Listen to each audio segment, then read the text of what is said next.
Everyone has them. And yet people don't talk all that much about their lists. Lists that live on the back of envelopes or are torn out of the pages of notebooks. Lists left on Post-it notes around your office.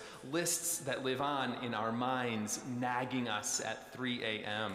about that email reply we forgot to send or that bill we forgot to pay. My lists seem to live everywhere. There's the Bear app on my phone, which I highly recommend.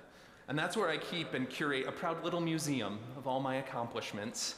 A list of books that I've read, a list of workouts that I've completed, and notes upon notes from all the brilliant ideas I've gathered from listening to my endless array of philosophy and religion podcasts.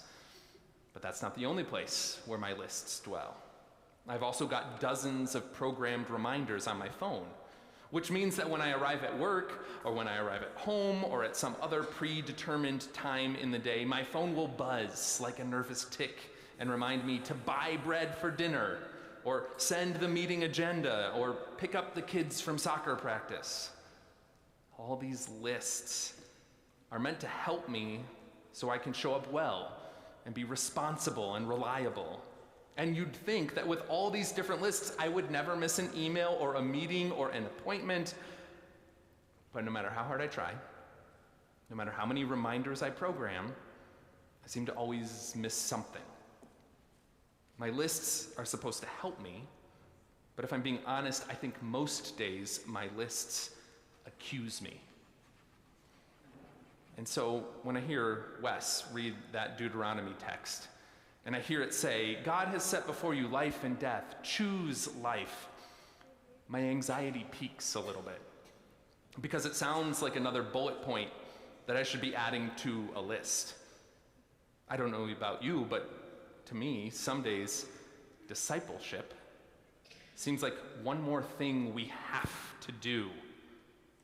Spiritual tasks that must be completed in order for us to earn the title follower of Jesus.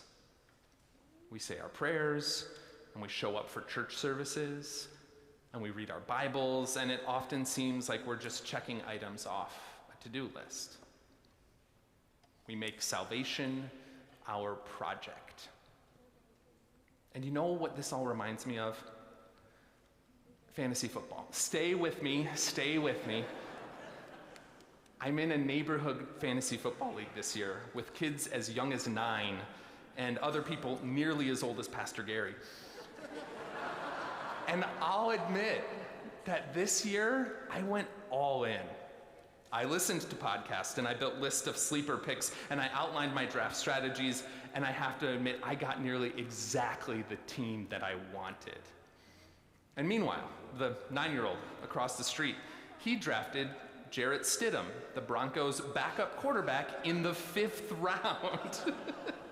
He has no chance, and yet I almost guarantee you that this young Jarrett Stidham fan who I'm facing off against this Sunday is going to somehow beat me this week.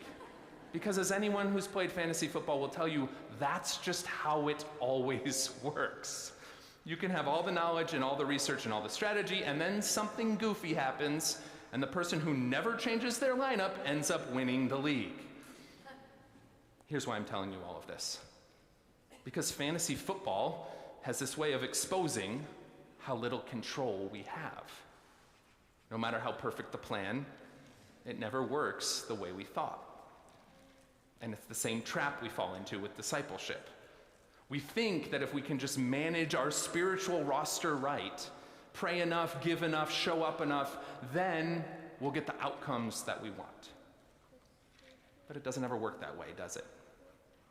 Despite all our self-discipline, we're inevitably left realizing that we aren't in control. And Jesus knows this. He knows that this is our ongoing human predicament. And you would think that he would come along to try and ease the pressure, but in today's gospel reading, it sure seems like he's raising the pressure.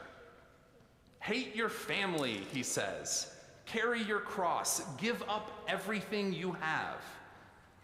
Jesus seems to have just added 3 more impossible tasks to our already overburdened to-do lists. And I know that some of you are probably thinking, hate your family? Well, I guess that means Thanksgiving will be a lot easier this year. But that's not what Jesus is getting at.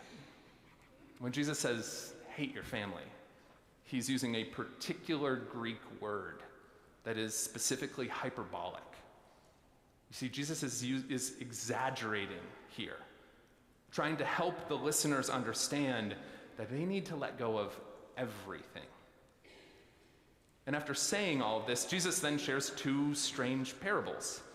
He talks about a builder who starts a tower but can't finish it, and a king who marches to war knowing that he's about to be crushed.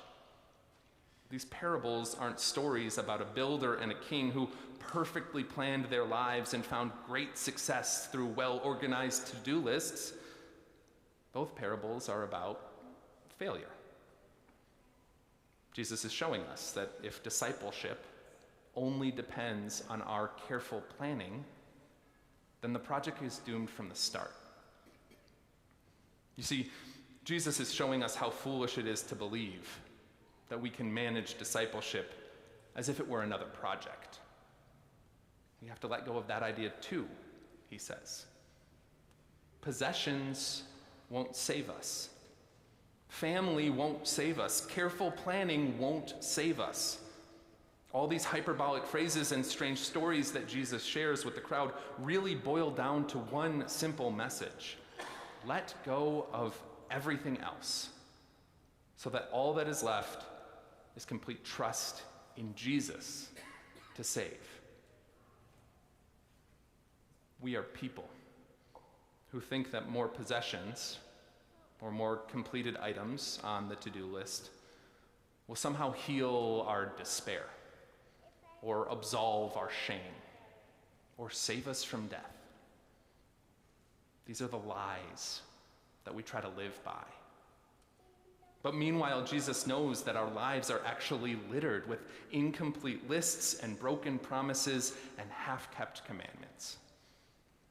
We are the builders from the parable with a tower that we can't complete. But that's because we haven't realized yet that Christ is the one who builds. He's the one who lays the foundation. He's the one who brings it to completion. The very place where your lists start to fall apart, where your best efforts collapse, the moment you finally decide to let go is the place where Christ goes to work. Because discipleship is not another to-do list. It's trust. It's loosening your grip on all those well-meaning efforts to finally get it right. It's handing over the anxiety that buzzes from every unfinished task. It's naming the guilt that rises when you know you haven't kept the commandments perfectly. It's admitting the shame of stumbling in the same places again and again and again. And then it's trusting that Jesus has already carried all of this. All the anxiety, all the guilt, all the shame, he carries it into death, and he rises to give us a life free from shame, from guilt, and yes, even from death itself. You see, when it says in Deuteronomy to choose life, that isn't a command for us to check off. It's a gift that God is again placing in our hands. And in the same way in the gospel, when Jesus says, "Follow me," he isn't daring us to prove ourselves. He's inviting us to enter his story. And what does that look like when we enter Jesus' story? What does it look like when discipleship stops being a to-do list and instead becomes trust? Well, it means that the pressure starts to ease. The lists don't have the final say anymore. You don't have to measure yourself or your kids by how many boxes are checked, or how many practices are attended, or how many gold stars are earned. You don't have to keep glancing at someone else's perfect roster, assuming that they've drafted a better life. You don't have to defend every mistake or spin it into something clever. You can stop editing the list to make it look like you never fail.